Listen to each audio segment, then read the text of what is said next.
Live from the BDN Studios, it's Bang and Dang. That's awesome. If you don't like that, then You ain't black.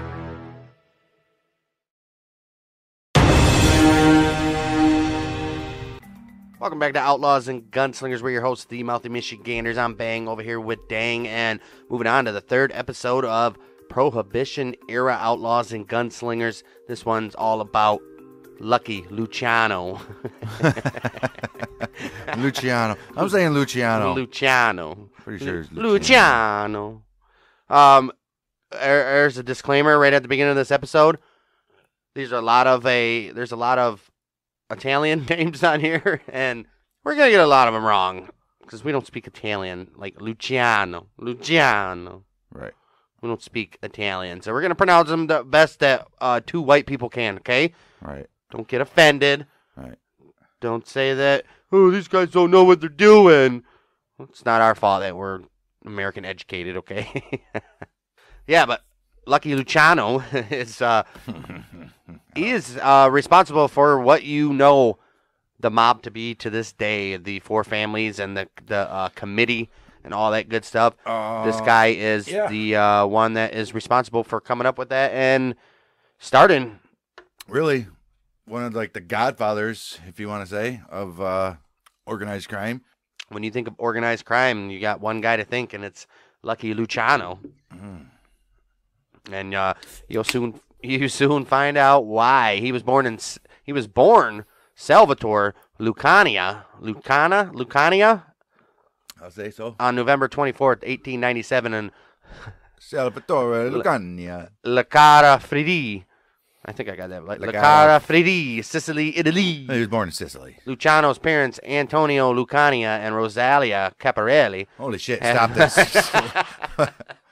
Rosalia Caparelli. And he had four other they had four other children: Bartholomew, Giuseppe, Felipe, and Concetta. 1906, the month was April. Luciano was 8 years old. He was 8 years old. The family was like, you know what? Sicily's done all it can do for us. We're headed west. There we go with the storytelling. Right. They went to the same place everybody goes to, New York City. How many big old boats you think showed up during those times a day of just packed full of people, or a week? In the early 1900s, Right. A lot. Just nonstop. You've seen all the. I'm sure you've seen all the little videos of literally thousands of immigrants, right there at the docks, just fucking shoveled in. All and, through, Jewish and Italian, German, and Irish, all that. and man, nuts. In New York City, it was like the funneling spot that spread out through the country. We gotta go through here, boys.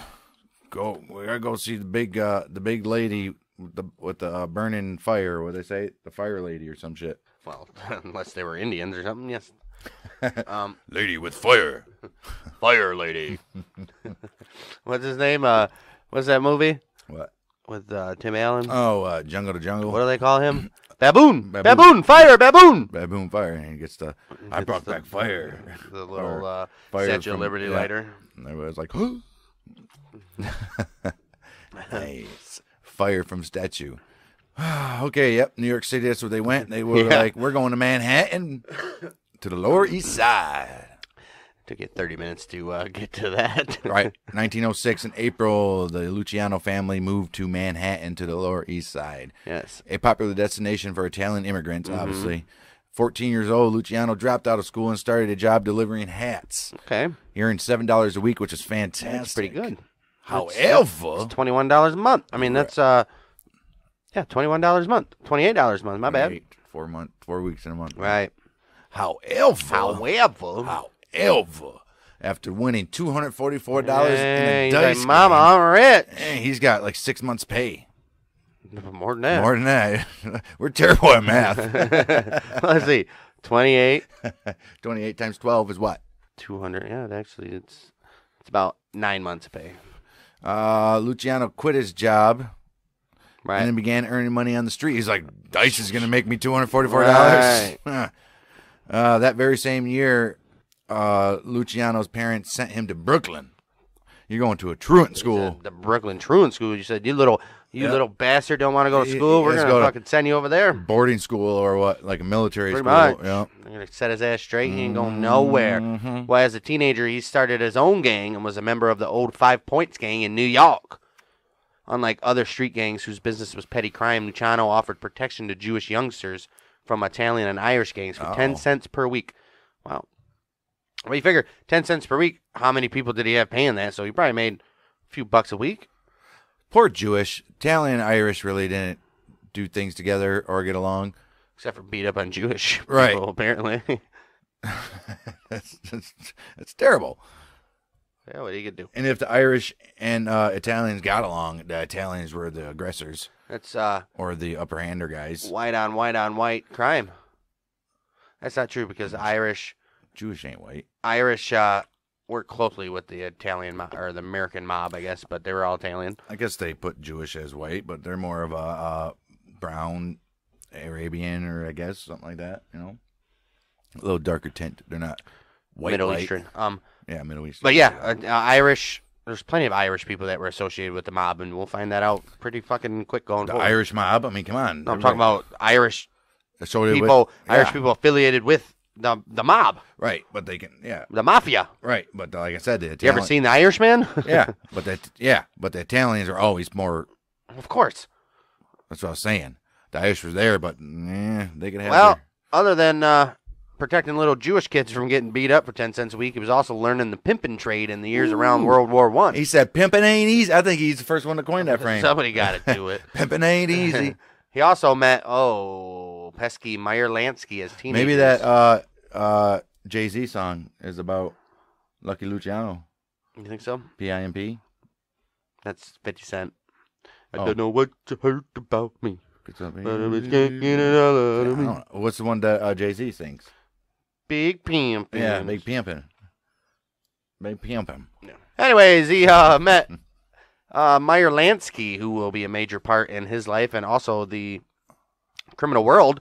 So we'll probably have an episode on him. As teenagers, when he attempted to extort Lansky for protection money on his walk home from school. Oh, man. Luciano respected the younger boy's defiant responses to his threats, and the two formed a lasting partnership thereafter. He's like, "You really ain't scared of me, huh?" He's like, "No, mofo. Hell no. Why would I be scared of you?" Hell no. All right. It is not clear, however, how Luciano earned the nickname Lucky. Obviously, some stuff that happened to him didn't happen to him. He was lucky. Yeah, you lucky son bitch. It may have come from surviving a severe beating, maybe a throat slashing by 3 men in 1929.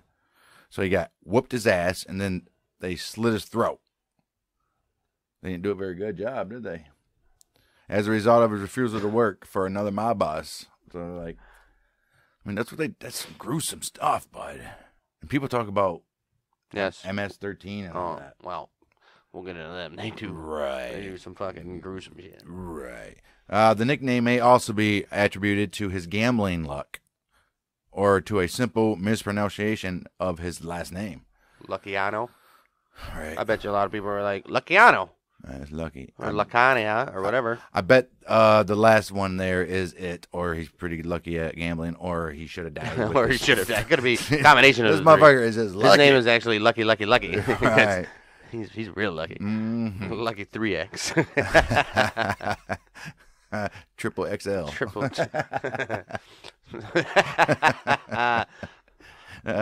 From the year of 1916 to the year of 1936, a span of 2 decades, Luciano. Now you got me saying Luciano. All of it together. Luciano was arrested 25 times. Well, maybe that's why he's lucky, because he arrested 25 times and still went on to spend no time in prison. I just spoiled that for you. But hey, this dude is lucky. I don't know. The charges included. I got to name him fucking quadruple XL now. Right. The charges included assault, illegal gambling, blackmail, and robbery. But you guessed it, no time in no prison. I didn't see that coming. It is also not clear how his surname came to be rendered as Luciano, or Luciano, or Luciano. However you want to fucking say his name. That wasn't his name anyway, so you can say however you want. Right. This, too, may have been the result of persistent. Okay. Yeah. We're so unprofessional.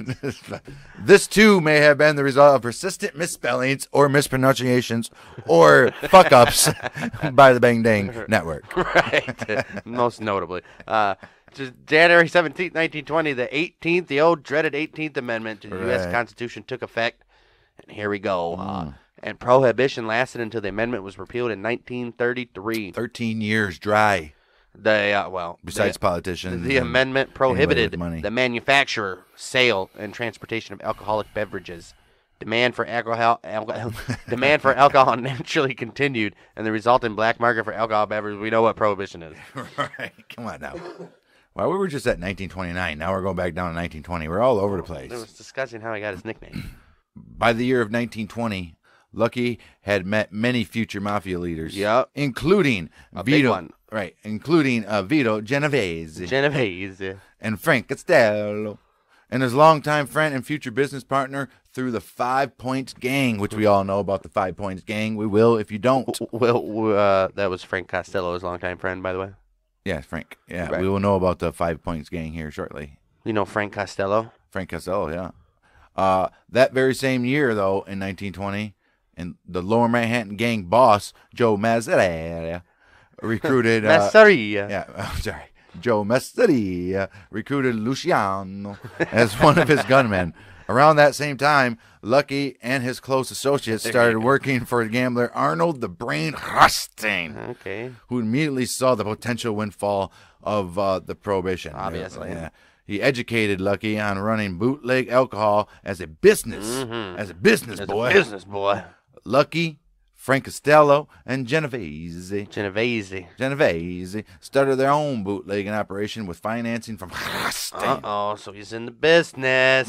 Well, Rothstein served as a mentor for Luciano, among other things. Rothstein. I think it is Stein. Rothstein taught him how to move in high society. He was like, look, you want to make more money, you got to fit in with us dapper folks over here. Right. Here's your little top hat thing and all that good stuff, you know. In 1923, three-piece suit, constant, always. Little chain watch thing. 1923, Luciano was caught in a sting selling heroin to undercover agents. Oh, damn. Although he saw no jail time, being outed as a drug peddler damaged his reputation among his high-class associates and customers. That's no way to move in high society, Lucky. It's not. You can't do that, bud. Can't be doing that poor man's drug heroin. Well, this guy's on a life high. He's been through so much, but and received no repercussions of nothing's happened to him. Right. Well, to salvage his reputation, Luciano bought 200 expensive seats to the Jack Dempsey-Louis Firpo boxing match in the Bronx and distributed them to top gangsters and the politicians. You know he did. Rothstein then took Luciano on a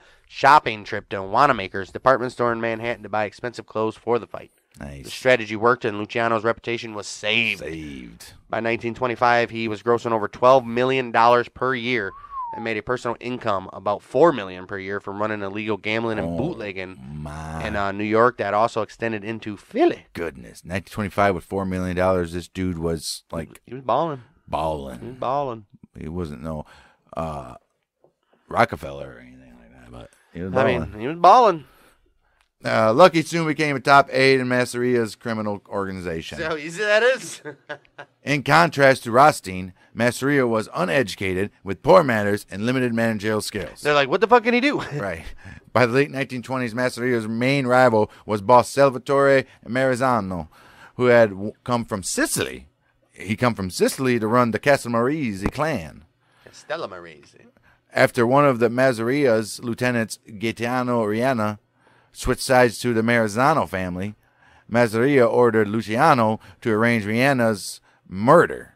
Well, after Rihanna was moited on the February of 26th. I think it's Reina. Probably. Reina.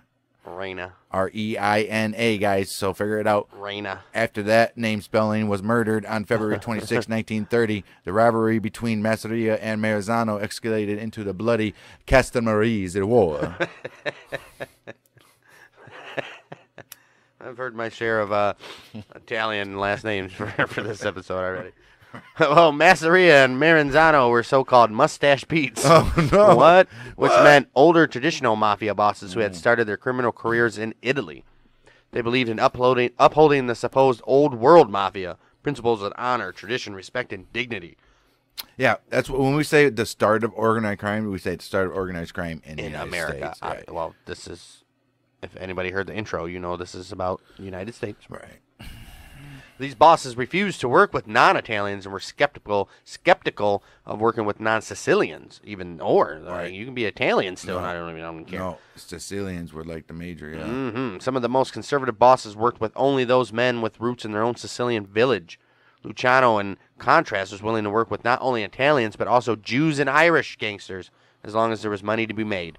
I mean, hey, man, make that dough. Right. Luciano was shocked. Now I'm like, everything's pronounced weird now that I can't do it. This is terrible. Luciano was shocked to hear traditional Sicilian mafiosi lecture him about his dealings with close friend Costello, whom they called the Dirty Calabrian. All right. Oh, it's an Italian region. All right. It's an Italian region Why in do that? Italy. He was born in Sicily, though. No, Costello was born in Calabria. Oh, Costello. Right. And they referred to him to Lucky. They used to call him the Dirty Calabrian. They didn't want him. They were like, why you fucking dealing with this guy? He's a Dirty Calabrian. You're not from Sicily. He's not Right. from Sicily. Oh, they're calling Frank Costello that, yeah. Right. He's not Sicilian. He's not like us. The Dirty Calabrian. Right. Lucky soon began cultivating ties with other younger mobsters who had been born in Italy but began their criminal careers in the United States, known as the Young Turks. They chafed at their bosses' conservatism. Well, Lucky wanted to use lessons he learned from Rothstein to turn their gang activities into criminal empires. Yes, sir. As the war progressed, Oh, bud, you're about to have a hard time. this group came to include future mob leaders such as Frank Costello, Genovese, Albert Anastasia, Joe Adonis, Joe Bonanno, Carlo Camino, Joe Pafassi, Tommy Gagliano, and Tommy Lucchese. Lucchese. All those fantastic names. Have you, I'm sure you guys recognize, obviously, Genovese, Bonanno, Gambino, and Lucchese? Anastasia, Well, Albert. Lucchese, Gambino, Bonanno, and Genovese, I believe, are the four families right now that still exist. Gagliano. No. Gagliano. Gagliano, no, not a four family. Yeah. No. Oh, Gambino. Yeah, the Gambino crime family. Right. Wait, what's still for? Lucchese, Gambino, Bonanno, and Genovese, I believe. Yeah, but none of them are actually. No, they're still the four families in New York. Yeah, they're the name of the family, but none of them are. Yes, there's Gambinos, Lucchese's, Bonannos, and all those guys still living. There's Yes. still some of those. Oh, yeah. That's fantastic. But the mob ain't dead, man. Mob, of course, Far from it. Mob's never been dead. Well, the Young Turks believed that their bosses' greed and conservatism were keeping them poor while the Irish and Jewish gangs got rich. Luciano's vision was to form a national crime syndicate in which the Italian, Jewish, and Irish gangs could pool their resources and turn organized crime into a lucrative business for all. Okay. An organization he founded after a conference was hosted in Atlantic City by Luciano, right. Johnny Torrio, Okay. Meyer Lansky, and Costello in May of 1929. So these guys are doing stuff. Setting up the families, pretty much. Got to do it. October 1929.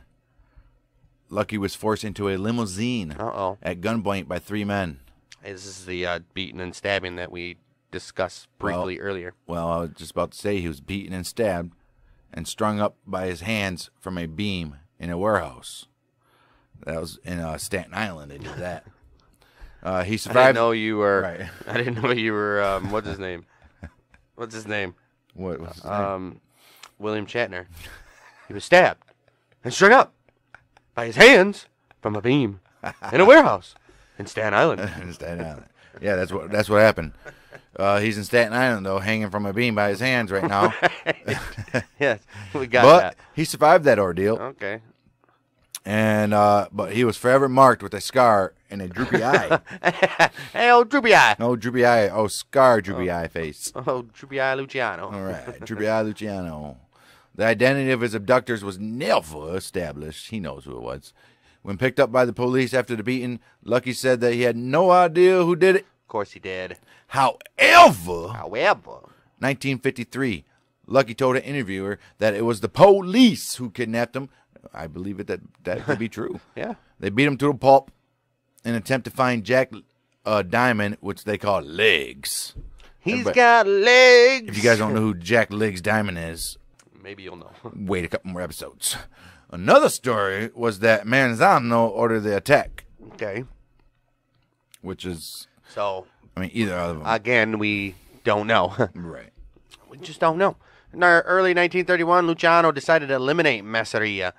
The war had been going poorly for Masseria, and Luciano saw an opportunity to switch allegiance. Right. In a secret deal with Maranzano, Luciano agreed to engineer Masseria's death in return for receiving Masseria's rackets and becoming Maranzano's second in command. Ooh. So basically taking over. Look at Lucky. Basically taking Masseria's spot. Lucky, no, they're in a war against Maranzano. But basically, though, they're going to take over that family. Well, he's going to take over all his rackets, yeah. Right. But now he's Maranzano's second in command. Right. Well, Joe Adonis had joined the Masseria faction, and when Masseria heard about Luciano's betrayal, he approached Adonis about killing Luciano. Uh-oh. However, Adonis instead warned Luciano about the murder plot.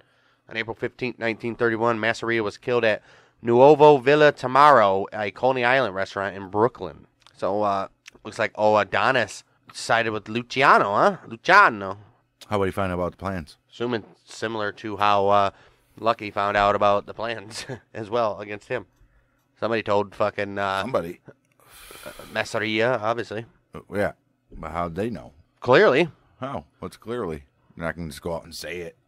It's going to be a quiet affair between only a few people. Okay. Act like you never seen a damn mob movie before. While they play cards, Lucky allegedly excused himself to go to the bathroom. At which point, gunmen reportedly Anastasia Genovese Adonis and Benjamin Bugsy Seagal. Hey, Bugsy. We did him a long time ago. Right. I guess they all entered the restaurant while Lucky was in the bathroom. Cerro, the Artichoke King Terranova. The Artichoke King. Yeah. Cerro, the Artichoke King Terranova, drove the getaway car. Legend has it that he was too shooken up to drive away and had to be shoved out of the driver's seat by Bugsy. With Maranzano's blessing, Lucky took over Masseria's gang and became Maranzano's lieutenant, ending the so-called Castellammarese war. Okay. Well, he got what he wanted, didn't Right. he, Lucky? Masseria gone, Maranzano reorganized the Italian-American gangs in New York City into 5 families headed by Luciano, Profassi, Gagliano, Vincent Magano, and himself. Okay. Maranzano called a meeting of crime bosses in Wappingers Falls, New York, where he declared himself Capo di Tutti Capi, What's which that is mean? the boss of all bosses. Right. So he's the head man here. Right. Maranzano also whittled down the rival family's rackets in favor of his own. Luciano appeared to accept these changes, but was merely biding his time before removing Maranzano himself. Although Maranzano was slightly more forward-thinking than Masseria, Luciano had come to believe that he was even more greedy and hidebound than Masseria had ever been. So Lucky's like, all right, you want to do this? I'll go along with it. All right. And then you'll get yours, Maranzano.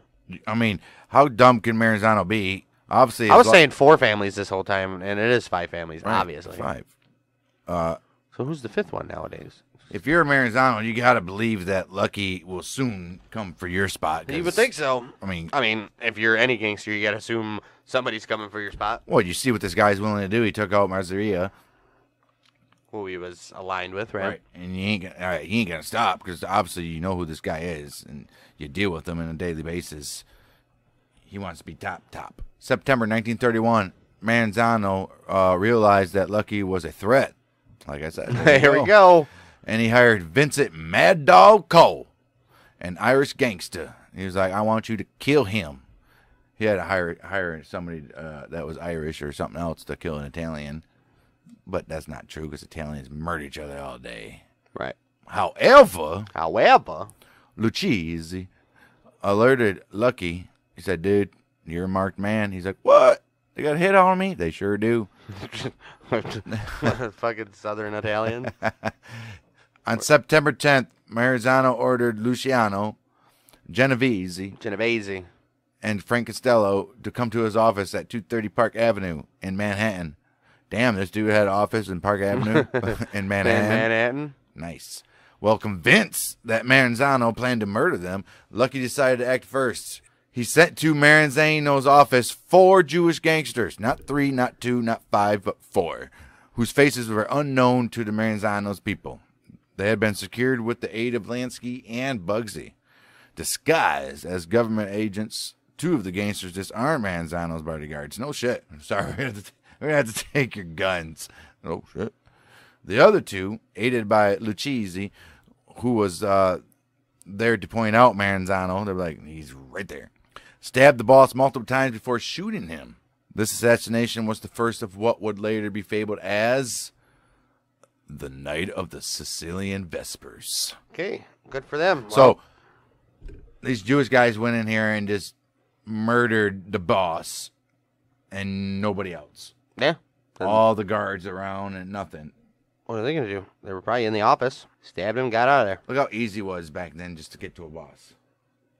Well, they thought they were undercover agents. Well, still. Well, several days later, on September 13th, the corpses of two other Maranzano allies, Samuel Monaco and Louis Russo, were retrieved from Newark Bay. What? Is that Uncle Vince's great uncle or cousin or Could grandpa? be. They were retrieved from Newark Bay, showing evidence of torture. Meanwhile, Joseph Siragusa, leader of the Pittsburgh crime family, was shot to death in his home. Damn. Oh, The October 15th disappearance of Joe Artizzani, head of the Los Angeles family, would later be regarded as part of this alleged plan to quickly eliminate the old world Sicilian bosses. They're just going. It's like a mob movie montage where they're just going in and just murking everybody. Right. Like, the only way to really get our own is to get rid of these Sicilians that are over here in the United States. Because you ain't going to stop what's happening in Sicily. However, the idea of an organized mass purge, which was directed by Luciano, has been debunked as a myth. I don't know about that. Well, maybe it wasn't like a... I think he was just setting up a way of him to get the most power. It wasn't necessarily take out the old world Sicilian bosses. And when you say that... It just happened to be who was in charge. It is really impossible for him to do that because they were running shit. I don't give a fuck. You ain't getting to the biggest of the big. Right. Well, he did. With the death of Maranzano, Lucky became the dominant crime boss in the United States. He had reached the pinnacle of America's underworld. Oh, shit. Yes, he did. Setting policies and directing activities along with the other mafia bosses. Mm-hmm. He was King of Kings, Don of Dons, the Don, the Godfather, Lucky. Boss of bosses. The boss of boss. His own crime family controlled lucrative criminal rackets in New York City, such as illegal gambling, extortion, bookmaking, loan sharking, and drug trafficking, amongst women trafficking and anything you think of, whatever, cigarettes, they had it all. Lucky became very influential in labor union activities and controlled the Manhattan waterfront, garbage hauling, construction, garment district businesses. He controlled the city. Everything. How about that? Everything. Pretty much. Everything. What year was this? It's crazy. What year was this? 1931. 30-ish, early 30s. 1931, 32, 33, something like that. Yep. Almost around the end of... This dude basically ran all of New York. Not all of New York, but basically ran most of New York. Probably the lower half, right? Manhattan, Brooklyn, Staten Island. Long Island. Probably got Long Island, too. Maybe not. Oh, no, he was the main boss over there. Yeah, so he had all that. Yeah. Mm-hmm. But he didn't go into Boston because that's Irish. Yeah, so? So he's sticking around New York, right? Okay. Well, sticking around New York, hitting west to Buffalo, and then into Chicago. Although there would have been few objections had Luciano declared himself capo di tutti capi. Which means boss of boss. He abolished the title altogether, believing the position created trouble between the families and made himself a target for another ambitious challenger. Right. Good thinking, Lucky. Well, I mean, just because you're not the title, people knew who. Right. They know. You just don't who want to the say guy the title. was. I mean, well, instead, Luciano chose to quietly maintain control through the commission by forging unofficial alliances with other bosses. However, Luciano did not discard all of Maranzano's changes. Right. He believed that the ceremony of becoming a made man in a crime family was a Sicilian anchorism. Which means nobody can touch you without any approval from a boss. Anachronism. What the fuck? It's basically important. Obviously. It's important. If you're a made man. I need to know how to pronounce that word. Anachronism? Anachronism. Anachronism. He believed that the ceremony of becoming a made man in a crime family was a Sicilian anachronism, which means very important. Right. However, Genovese persuaded Luciano to keep the title, arguing that the young people needed rituals to promote obedience to the family. I mean, I get it. You're going to have the main mob boss, but that's what you get, the families and all that good stuff and your lieutenants and all that. They still had that, but he didn't want to be didn't want to have that Capo target. D, 2D copy. He didn't want to have the target on his back Right. as big as it already is, pretty much. What he's basically saying is all the heads are going to come to a table, and we're going to put a vote, basically. But I have final call.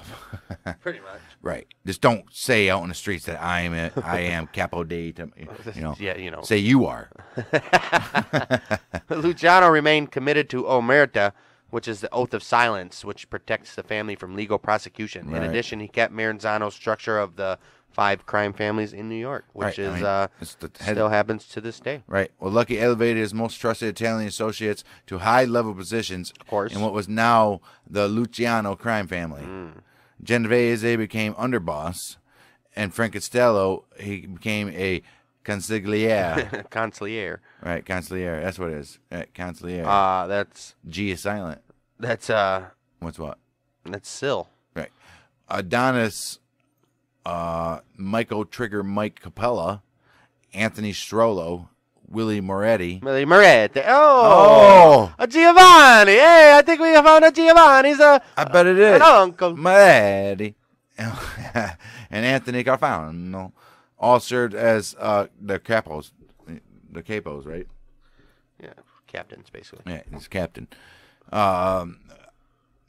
Because Lansky and Bugsy were non-Italians, neither man could hold office positions within any mafia family. Official positions. Right. Not office positions. Hey, man, you ain't on the 7th floor. I'm sorry. Right. I'm sorry. Still, You're right? fucking 3rd floor material. Still true, okay? right? Still true, right? I guess. Yeah. However, Lansky was a top advisor to Lucky, and Bugsy was a trusted associate. So Yes, basically, sir. these guys were like, dude, I'm sorry, I can't save your life, but I can give you everything as long as you don't fuck up. You definitely save his life. No, if one of the crime bosses want to kill him, they're dead. No. Yeah, No, they're it'd have dead. to be a vote, first of all. No, because they're not made men or But it anything. doesn't matter. Actually, you don't even have to even say anything because they're not made men. You can just murder them motherfuckers. He's a top advisor to Luciano and a trusted associate Siegel was, so you think anybody's just going to go and kill him? No. But they'll get no, away they're with basically in the family. it. Yeah, but they would get away with it. Nothing would happen. I doubt it. I doubt They're not going to kill a member of the family for somebody killing somebody that's not. Well, Lucky, he's going to be pissed. He'd be like, dude, they killed my buddies and my right-hand man. But they weren't Italian. time to die. All right. They weren't Italian or Sicilian. Sorry, bud. What do you want me to do? No, Basically. I'm talking about Luciano would be like time to die. Nah, I don't think he would. Because he knows. He knows. Because if you want to do the same thing, sorry. I think that's the way it worked, bud. That's exactly the way it worked. When it all comes down to it, if you weren't Italian or Sicilian, Nobody's killing them without asking permission. Doesn't matter if they're Italian or not. yes. No, they're that close to the family. Ain't nobody fucking killing them without asking permission. That's a guarantee. Well, is it? Yes. However, Walensky was a top advisor to Lucky and Bugsy. Yes. He was a trusted associate. Right. All right. Well, later in 1931, Lucky called a meeting in Chicago with various bosses, which are not named for some reason, where he proposed a commission to serve as the governing body for organized crime. So you want to basically put in like a little country, have a little secretary of state and all that good stuff. Everybody gets free health care. Yeah, it's called a bullet. Right. Don't worry, you have to deal with Dr. Bill's bud. Ain't no doctor bills for you. We'll take care of it quick. Designed to settle all disputes and decide which families controlled which territories. The commission has been called Lucky's greatest innovation. Yes, sir. Lucky's goals with the commission were to quietly maintain his own power all over every family, right? This is me, bud. I'm your guy. And to prevent future gang wars. Well, the bosses approved of this idea and of the commission. So there we go. Set in commission, so to speak. Right. The commission where it still happens, I'm assuming, to this day in La Costa Nostra. All right. Yeah, any big decision. Five families are sitting down and they're working it out at the table. And you definitely ain't going to war with another No. Anywhere. family Anywhere. without the Right. commission having some say in it. So Right. It's got to be good for everybody. It can it's like if you're in the Senate and trying to pass a vote and somebody's like, well, see, that's really going to affect me. and like 35 other people were like, well, not see, me. here's the thing with the early version of the commission, though. It was originally composed of representatives of the 5 families in New York, Right. the Buffalo crime family, Right. and the Chicago outfit. Right. And later, the crime families of Philly and Detroit were added, with smaller families being formally represented. Then you can go west, but west was more not mafia. Well, they also provided representation for Jewish criminal organizations in New York as well. Well, you know that. Jewish in New York and Jersey. Jersey, New York. A lot of representation over here. Ooh, good stuff. Well, the group's first test came in 1935 when it ordered Dutch Schultz to drop its plans to murder Special Prosecutor Thomas E. Dewey. Oh, shit. Lucky argued that Dewey assassination would precipitate a massive law enforcement crackdown, which it probably would have. The National Crime Syndicate had enacted a hard and fast rule stating that law enforcement and prosecutors were not to be harmed. Wow. Ever. That's crazy.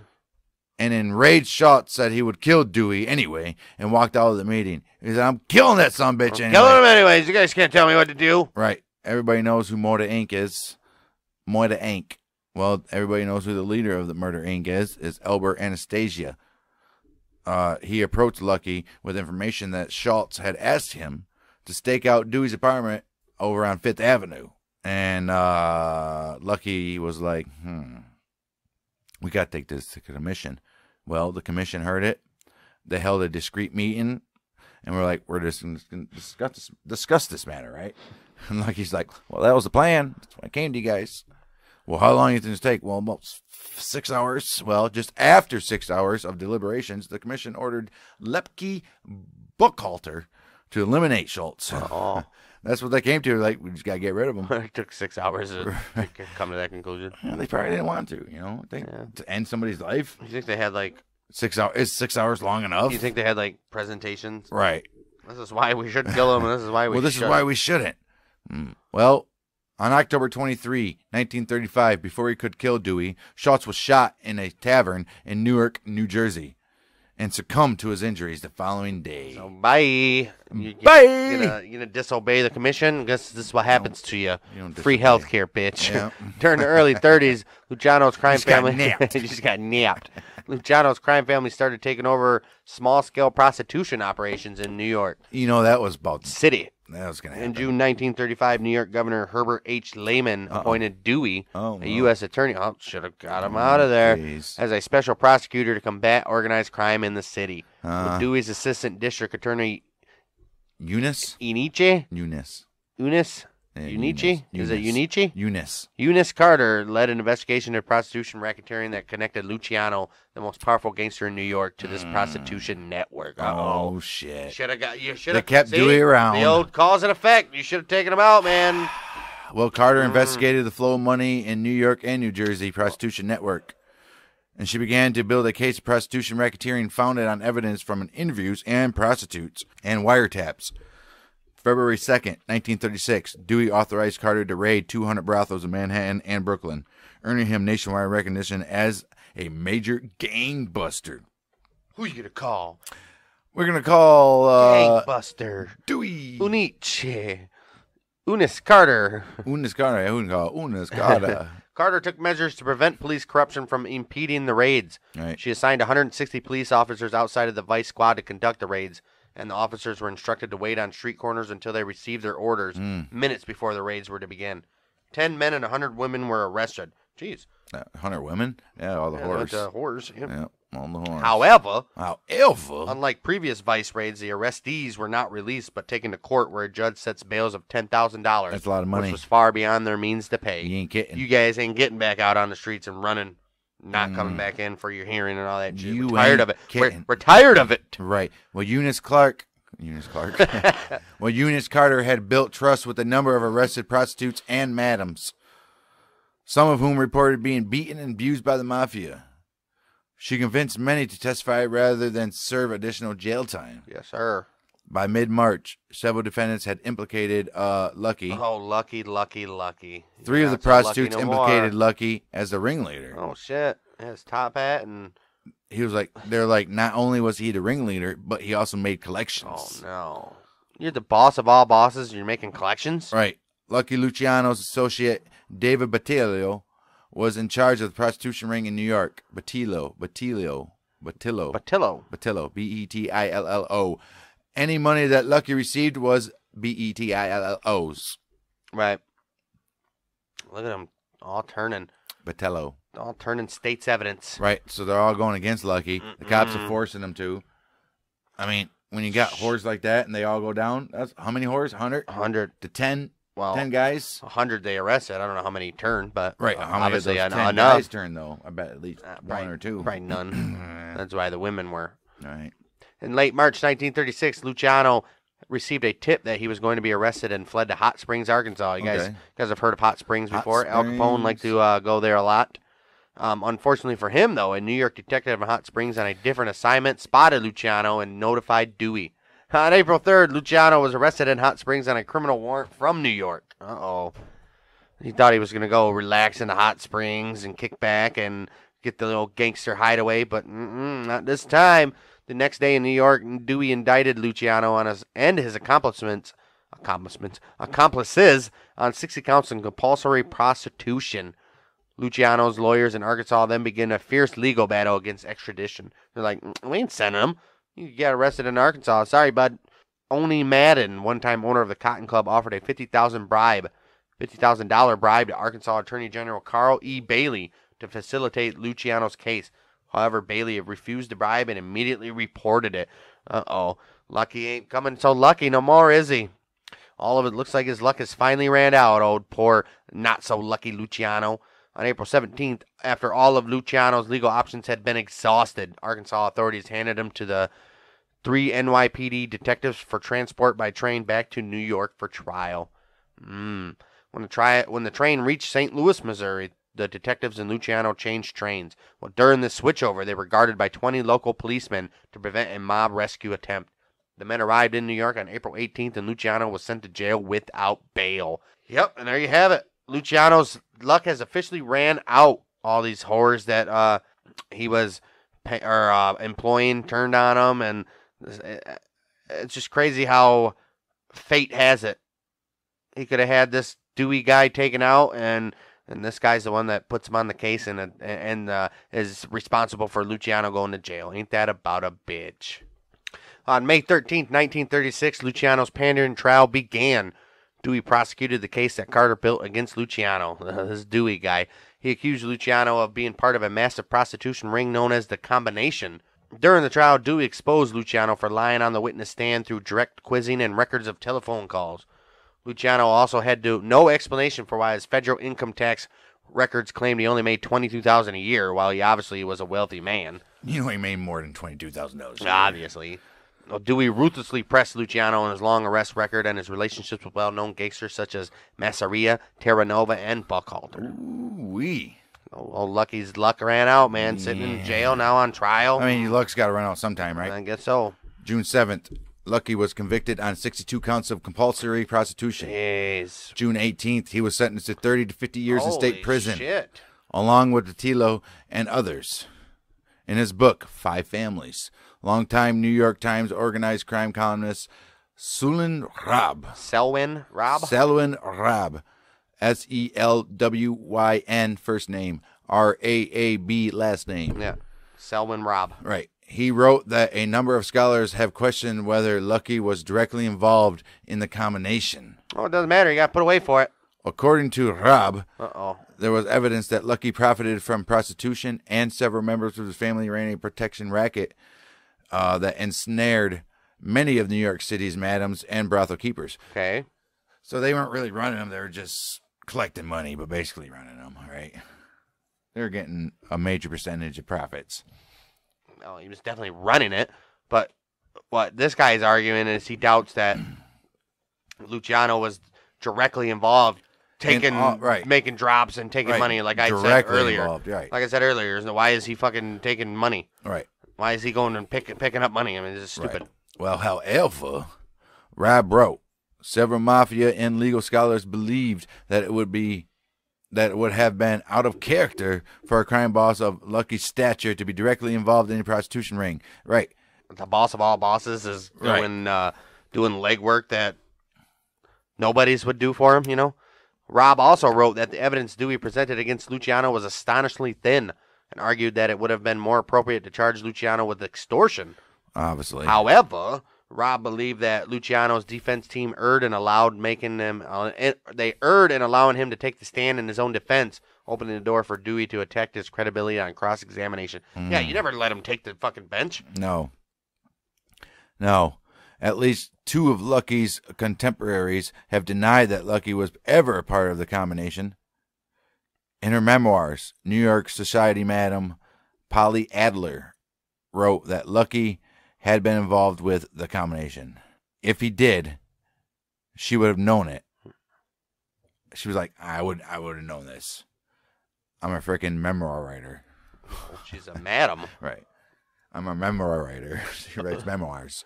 She's a madam. Right. So, which means she was a pimp, pretty much. Pretty much. She was like, brothel owner. She was like, I would have known this. I definitely would have known it. Bonanno, the last survivor and contemporary of Lucky's, who wasn't in prison, also denied that Lucky was directly involved in prostitution in his book, Man of Honor. Oh, Man of Honor. Were you, Bonanno? Bonanno believed that several of Lucky's soldiers used Lucky's name to intimidate brothel keepers. That's definitely possible. They basically scared him into paying for protection and argued that Dewey built his case on not so much against Lucky, but as against Lucky's name. So he was in the interrogation room with all these chicks and all these people associated with it, and saying, "Well, where did this come from? Well, they said that they were associated with Lucky and all Lucky, this, and Lucky, and they said Lucky would kill me if I didn't do this." Blah blah blah. However, not having any hardcore evidence. That's what happens. You got to have some kind of evidence. Well, apparently not. Like concrete evidence. Apparently not. 30 to 50 years he got fucking sentenced to. However, key witnesses at Luciano's trial testified that Luciano was involved with prostitution, racketeering, and frequently discussed the sex industry business, once describing it as the same as the A&P stores are, a large syndicate, the same as chain stores.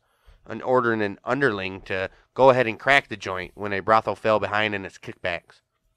One witness testified that Luciano, working out of his Waldorf Astoria suite, personally hired him to collect from bookers and madams.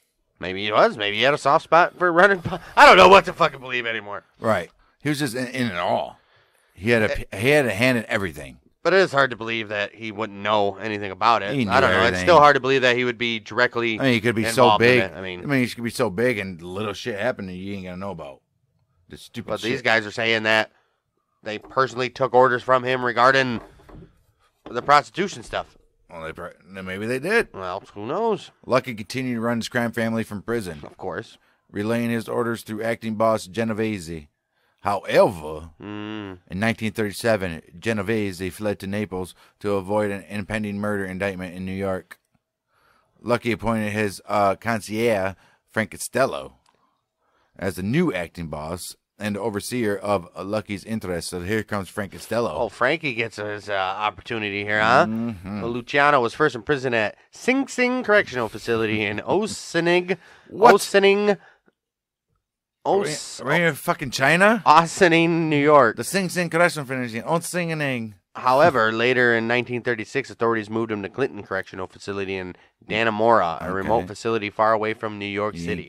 At Clinton, Batillo prepared special dishes for Luciano in a kitchen set aside by authorities. Right. Okay. So it's like the movie Goodfellas. Yeah, they got their own sauce and... Right. The guy comes back from whatever store. I don't know what store he's going to. This is trading it, man. I know this guy, got meat, got tomatoes. Luciano was assigned a job in the prison laundry. He used his influence to help get the materials to build a church at the prison, which became famous for being one of the only freestanding churches in the New York State correctional system, and also for the fact that on the church's altar are 2 of the original doors from the Victoria, which is the ship of Ferdinand Magellan. No, how do they get those doors? How they get those doors? This guy getting custom church doors, and that's fantastic. Is it still the only freestanding church in the prison system? Well, Lucky's legal appeals continued until October 10th, 1938, when the United States Supreme Court refused to review his case. At this point, Lucky stepped down as family boss, and Frank Costello formally replaced him. Nothing else he can do. He's sitting there. He could have done it, but he would have been for what? Off. He'd probably been murdered. They're watching him. Number one, he probably stepped down as boss. Yeah, but it was more dangerous to continue running shots from prison because they're.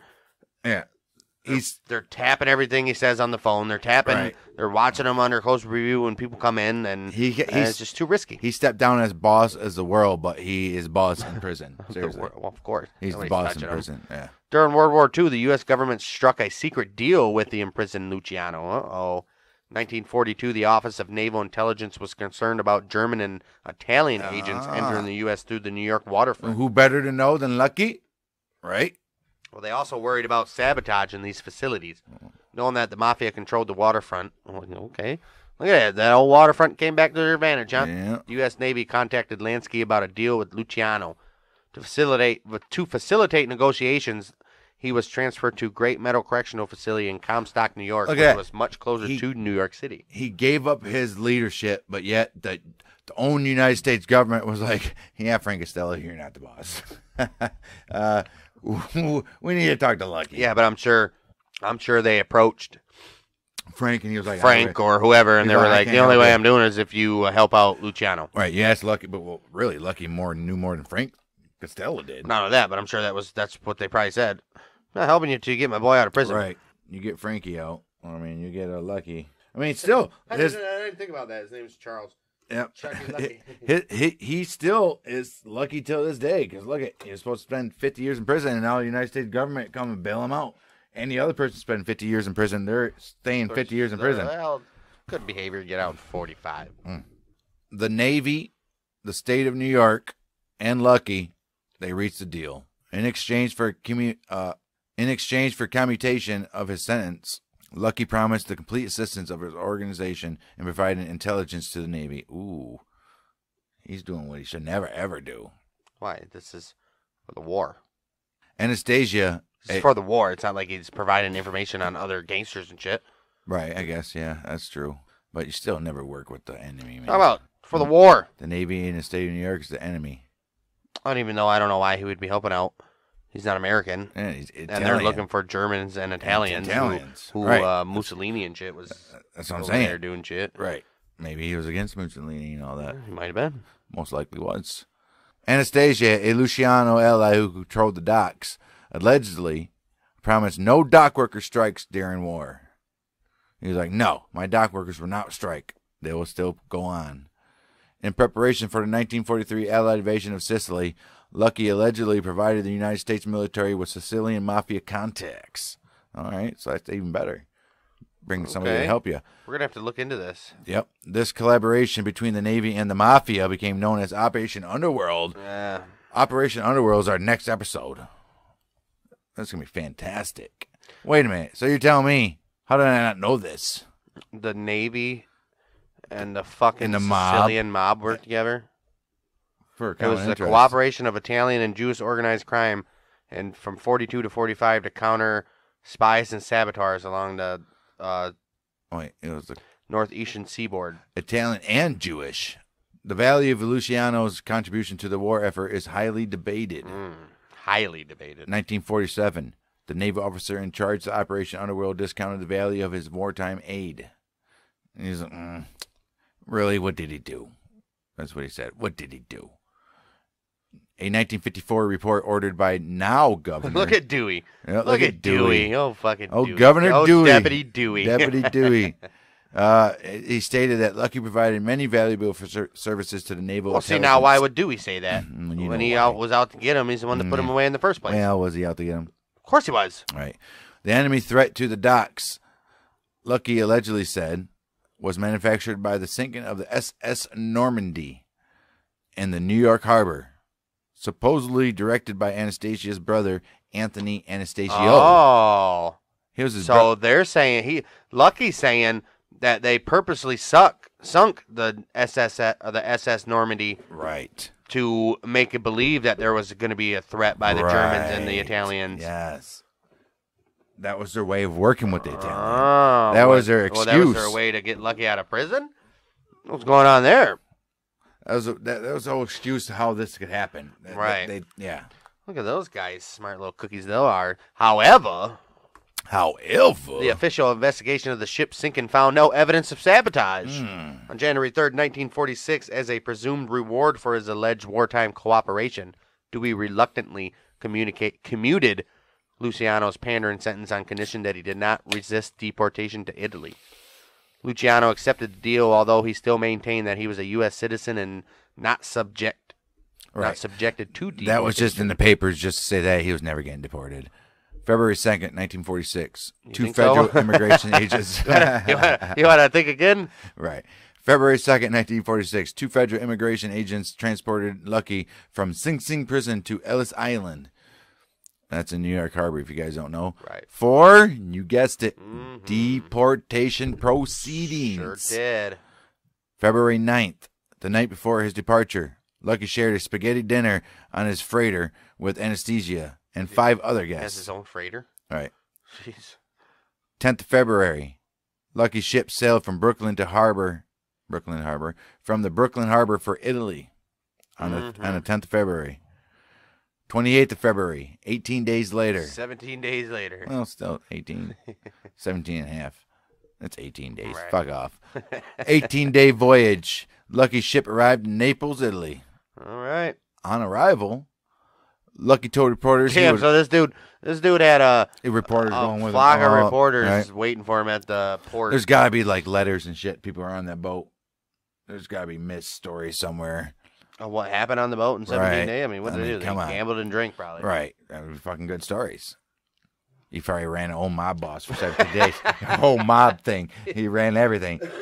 And he walked off that boat with like fucking $500,000 probably. Extorted everybody. Right. In that bit. And nobody can do anything about it.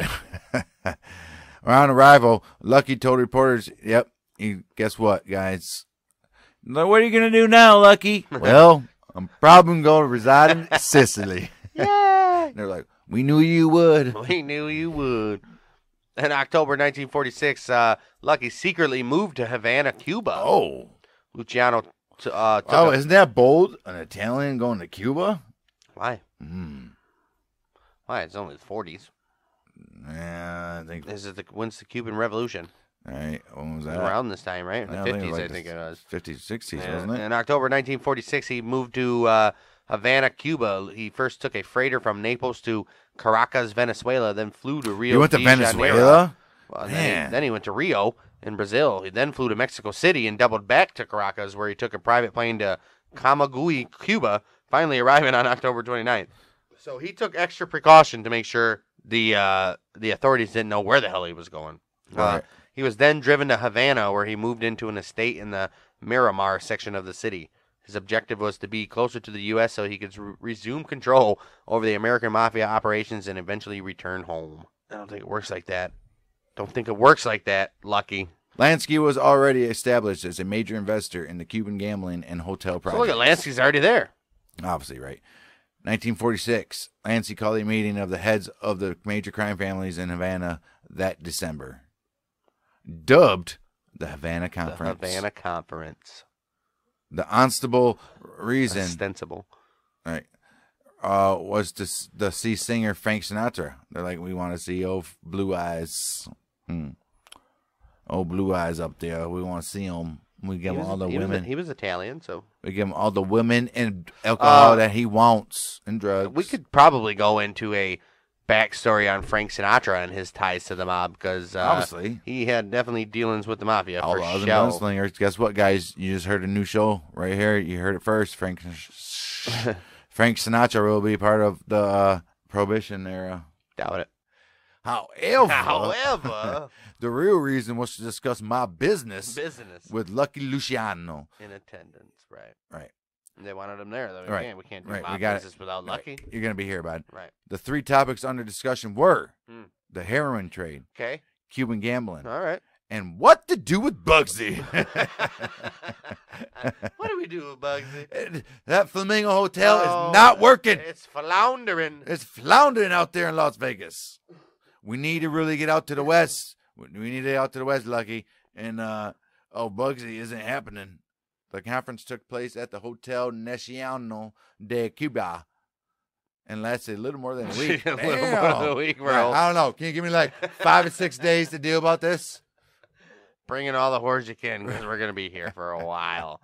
Isn't that crazy that this whole massive meeting between the mob bosses, and the third subject is Siegel. Like, what are we gonna do with this fucking idiot in Las Vegas? And the project was only supposed to cost $2 million. It's up to like $50 million now. Right. Jeez, we gotta take him out. On December 20th, during the conference, Luciano had a private meeting with Genovese in Luciano's hotel suite. The year before, Genovese had been returned from Italy to New York to face trial on his 1934 murder charge. However, in 1946, the charges were dismissed, and Genovese was free to return to mob business. Unlike Castello, Luciano never trusted Genovese. In the meeting, Genovese tried to convince Luciano to become a titular boss of bosses and let Genovese run everything. Luciano calmly rejected Genovese's suggestion, saying, "There is no boss of bosses. I turned it down in front of everybody. If I ever change my mind, I will take the title, but it won't be up to you. Right now, you work for me, and I ain't in the mood to retire.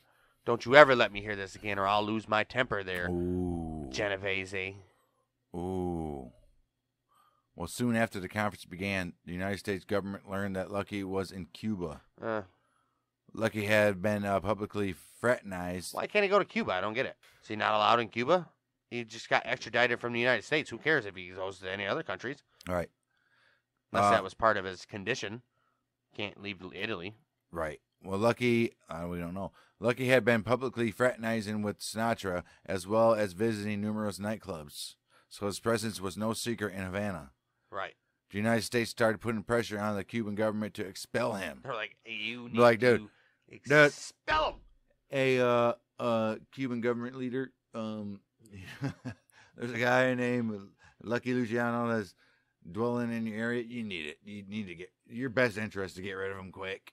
21st February, 1947. United States Narcotics Commissioner Harry J. Asslinger notified the Cubans that the United States... Asslinger? It's Anslinger. Anslinger. Asslinger. Sorry. I'm sorry, former Narcotics Commissioner. Harry J. Asslinger. Harry Asslinger. That's what I said. Anslinger.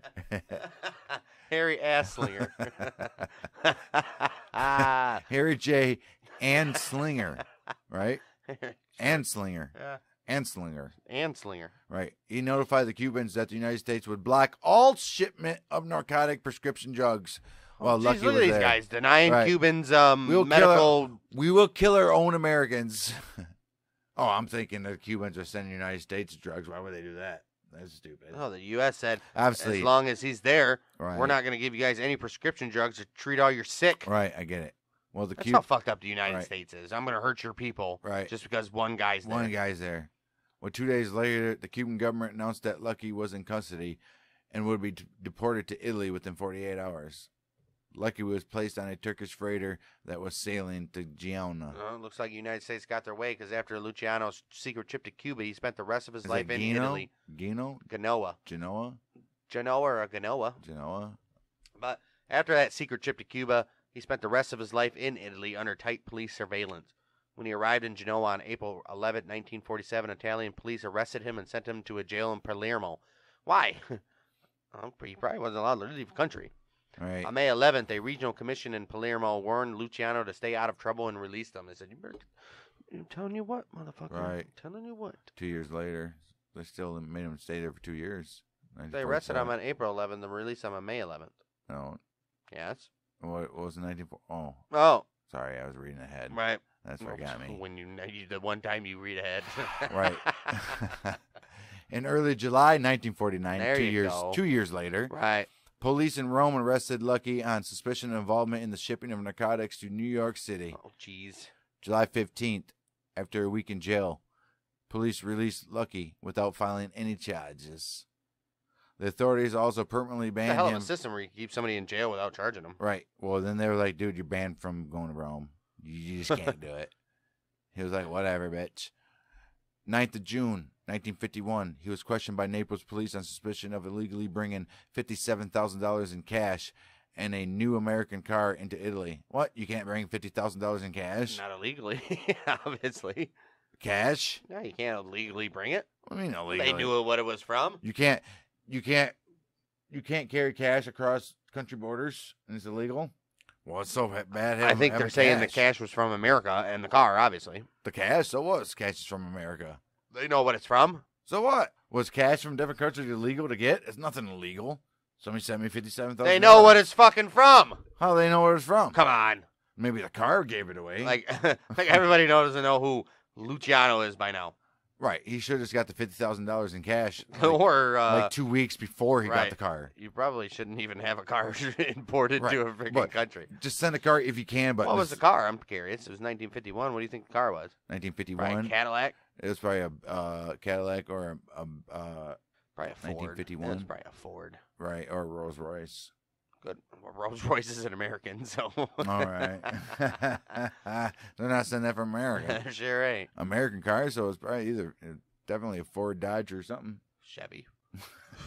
That's something. I mean, That's Pontiac. something. I mean, GMC. Cadillac, or Do there was GM. no GMC That's there. all GM.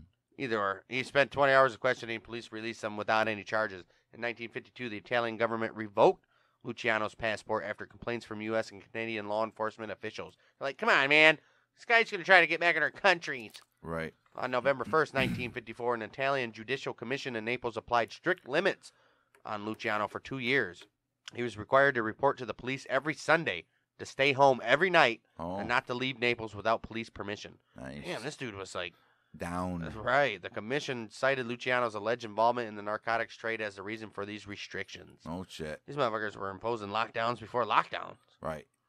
By 1957. It was the test run. Right. They're like, if we can get the boss of bosses to lock down, maybe in about 80 years, we can get the rest of the world. Right. And they were right. They were right. They were right. They were right. By 1957, Genovese felt strong enough to move against Luciano and his acting boss, Frank Costello. Oh, here we go. He's like, I think it's about time. Right. I think it's about ready to go. Time to do this. He was aided in this move by Anastasia family underboss Carmelo Gambino. Carmelo? By his underboss Carlo Gambino. I mean, this had to be done. Had to be done. It was time. Right. On May, Lucky's he's screwing everything up. Frank Costello's he's fucking under up constant as well. surveillance. Frank Costello wasn't all that great. Yeah, obviously. And the Gambino family are still alive today, so they were the way to go. And the Genoveses are as well. So right. May 2nd, 1957, following Genovese's order, Vincent Chin Gigante ambushed Frank Costello in the lobby of his Central Park apartment building, the Majestic. Gigante called out, "This is for you, Frank." Frank! I'm being frank. This is for you. Frank, this is for you. I'm being frank. This is for you. I'm just going to be frank with you. And this is for you, Frank. And as Costello turned, he was like, "What, me?" He's like, "Yeah, you, Frank." Oh. Bam! Right in the fucking head. Damn. After firing his weapon, Gigante quickly left, thinking he had killed Frank. However, the bullet had just grazed Costello's head. Oh, what a poor shot and he was not seriously injured. Oh, no. Although Costello refused to cooperate with the police, Gigante was arrested for attempted murder. Well, how did they get that? Gigante was acquitted at trial, thanking Costello in the courtroom after the verdict. Costello was allowed to retire after conceding control of what is today called the Genovese crime family to Genovese. Wait a minute. So they tried putting a hit on the guy, and then when he survived, and then Costello was like, "Hey, I'm gonna let you go." He didn't testify or give up Gigante, so they we're gonna let you live. Genovese was like, "We'll let you go, but we're taking over now." Right, you just got to go. Well, Luciano was powerless to stop it. On October 25th, 1957, Genovese and Gambino successfully arranged the murder of Anastasia, another Luciano ally. You knew he had to go sooner or later. I was just waiting. Anastasia, you know he's gone. I was just waiting. The following month, Genovese called a meeting of bosses in Appalachian, New York, to approve his takeover of the Luciano family and to establish his national power. So they asked Lucky about it? Oh, no, he had no choice. He's in Italy. All right. Cops can't let him do nothing. And, of course, all the other crime families in New York are like, I mean, it's your family now, Genovese. Right. What's Luciano going to do? Right. Well, instead, the Appalachian meeting turned into a fiasco when law enforcement raided the meeting. Of course they did. I mean, come on. Over 65 high-ranking mobsters were arrested, and the Mafia was subjected to publicity and numerous grand jury summonses. The enraged mobsters blamed Genovese for the disaster, opening a window of opportunity for Genovese's opponents. Oh, shit. Luciano allegedly attended a meeting in a hotel in Palermo to discuss heroin trade as part of the French Connection. After their meeting, Luciano allegedly helped pay part of $100,000 to a Puerto Rican drug dealer to falsely implicate Genovese in a drug deal. Telling you, Luck still running this shit. On April 4th, 1959, Genovese was convicted in New York of conspiracy to violate federal narcotics laws. Sent to prison for 15 years, he tried to run his crime family from prison until his death in 1969. He tried. Meanwhile, Gambino now became the most powerful man in the Cosa Nostra. Right. But still. So maybe the Genovese isn't the Five family no more. It's Gambino now. Yeah. But still, Lucky's still running this shit now. Nope. Yeah. Done. Before. Well. All this up to now. Well, he wasn't running anything. Fuck yeah, he was. He just did it. He wasn't running anything. He just played a play to get back at Lucchese. But his word has meant something. Obviously, if he's in that meeting, he's still running shit.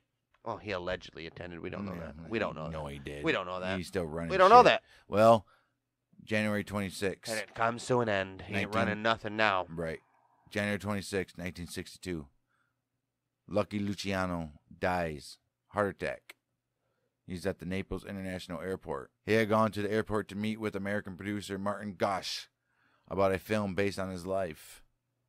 To avoid antagonizing other mafia members, Lucky had previously refused to authorize a film, but reportedly relented after the death of his longtime lover, Igea Luciano.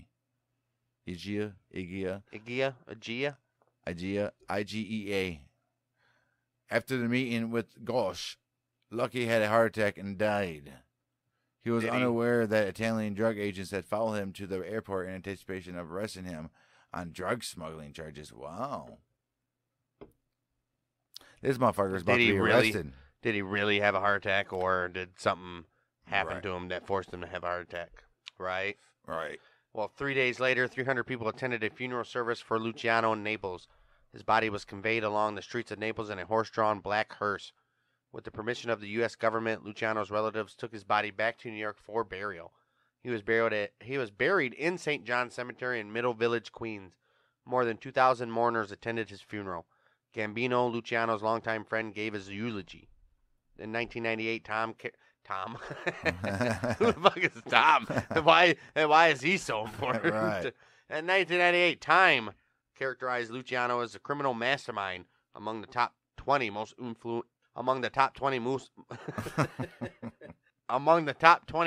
influential builders and titans of the 20th century. Right. And as usual, you guys already know. When did he pass? What year? 1962. Born and when? 1897. Oh, not very old at all. That's sad news. 65 years old. No. Yeah. Yeah. Yeah. 1962. 65 years old, bud. And as you guys already know, he's been played in numerous shows, movies, all this type of shit. There's so much stuff on Lucky Luciano and the Mob. Most notably, recently, I would say, is Boardwalk Empire, where he was prominently in that series for at least the first 2 or 3 seasons. So, yeah, that is the long and most detailed story of Lucky Luciano you will probably find anywhere. I mean, not anywhere, unless you read a book. Oh, there's got to be a biography of Lucky. This is an audio book, then. Yeah, I don't think there was anything in there that wasn't covered that didn't happen to him. You guys heard everything about this guy. Right. And I'm willing to bet moving forward with these other Mafia guys, there's not going to be nearly as much information because it gets more secretive and more secretive as we go along. Don't worry. We'll have little profiles of some Mafia figures. Right. But, if so, yeah. we have to do side notes. Yeah, it's gonna take some research to do the remaining Mafia guys, but we're not even in the Mafia yet. This is just nothing. The father of organized crime, pretty much. Lucky, he did the commission of organized crime in America. Right, obviously, this is an American crime show. Outlaws and Gunslingers is so. That's Lucky Luciano. Everything that happened to this guy. I'd say the most intricate. I mean, it's still the most intricate story. Still going strong today. The most intricate story and the most influential person that shaped crime in America that we've covered so far. Out of anybody that we've covered, whether it be Wild West, right? Out of all of our Wild West ones, even Al Capone and Bugsy Siegel and George Remus, all of them. This guy obviously shaped what we know about the mafia for sure. He's like a Wyatt Earp. Seriously, Wyatt Earp he could have been a mob boss. He could have, and Lucky could have been he could have been a DA or a judge or something.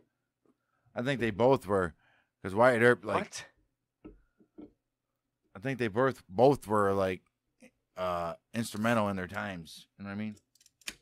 I think Wyatt Earp's more famous for what's the word I'm looking for? I don't know. The buildup of what reporters did at the time, the imagination, the fucking the fake retellings, like the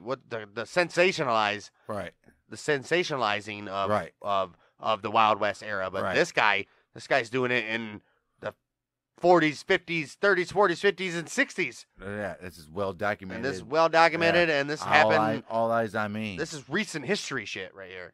So, yeah, like I said, probably our most influential person of that shaped America's crime scene in the early days. And remember, this guy's story started in late 90s, 1890s, and all the way up to the 60s. Well, his story really started when he got about 14, so that's like what? 1914, World War I. 1914. World War I. He was 1911. he was forcing little Jew boys to give him 10 cents a week to protect him from Italians and Irish. He was at it his whole life. So next week, not really sure who we're gonna do yet. We got to do a little more research on who we want to cover, because we're still in the prohibition / Great Depression area. We got there's so many people that we have to get to before. This was kind of like, we could have almost saved this episode until we were going right into exclusively mob. But this is still prohibition, because he did prohibition stuff. He went to jail for prohibition stuff. He got arrested for prohibition stuff. So this is still prohibition. He was through it all. But we'll go back to Luciano when we do go exclusive to the mob, whenever we do our series on that. But this is just a first look into the organized crime that we know today. But we'll be back for other Great Depression and Prohibition era stuff. Bank robbers in the 30s, Bonnie and Clyde, John Dillinger, Babyface Nelson, all those gangsters in the 20s and 30s. We'll be back for all those coming up. That's going to be the next few weeks at least 8 or 9 more episodes on this, guys, before we get to the 50s greaser gangs. Can't wait for some of those, because that's going to be actually interesting. I can't wait for the 50s greaser gangs and the fantastic, and the Detroit Purple Gang and up in Detroit in the 50s and stuff. Oh, dude, there's so much stuff going. There's so much stuff we can get to. San Francisco, they got all their. There's everything. We got a lot of stuff to get to. We're going for the next Chicago. The Chicago, though. We can do a whole thing just on Chicago if you wanted. We'll be here for the next 17 years, boys and girls. With that being said, hey, we got 5 years of Monday Nitro and with that being said, and Raw, so we have to have at least 5 years of other shows. So you can check out what he was just saying, Monday Night Raw / Monday Night Monday Nitro, Monday Night Warchalong over there on the Multi Michiganders feed. Yeah. And you can check out our 200, almost 300 episode back catalog of all that shit over there. Multi Michiganders over there. Follow this show on Twitter at OGMM Podcast. Also on Instagram at Outlaws and Gunslingers. And we'll be back next week. You'll never know who. It'll be a surprise for you guys. So we'll see you then. This is the Multi Michiganders with Bing Dang!